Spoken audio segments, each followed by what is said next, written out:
It's the expenditure stupid should be the line, not it's the deficit stupid. My name is Jeff Myron. I'm Director of Undergraduate Studies in the Department of Economics at Harvard University. I want to talk about deficits, debt, and the U.S. fiscal situation. First, what is the deficit? It's the difference between how much we spend and how much we take in tax revenue.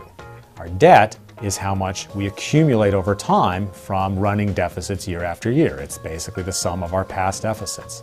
The U.S. situation is such that we're running huge deficits, we're projected to run huge deficits, and therefore our debt is exploding and is going to eventually crash over time. We will end up being bankrupt and having to default on all their debt.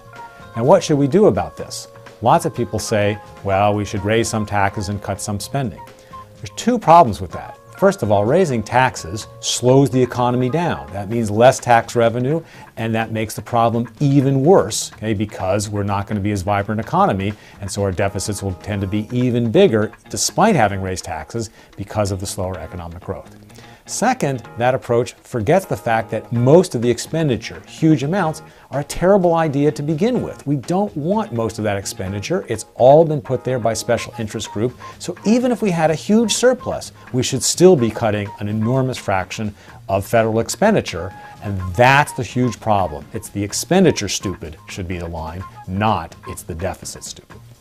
Why is spending bad in and of itself? It's bad because, first of all, that spending is money that could have been in the private sector. It is spending that could have been done by a private business or an individual on something that they thought was productive or useful or valuable. So we're making decisions about that spending in Washington instead of out there in the country by individuals. But in addition, that spending is distorting all of the ways that resources are allocated. By spending money to subsidize health insurance, we're encouraging people to buy too much health care. That's really bad for the efficiency of the healthcare system.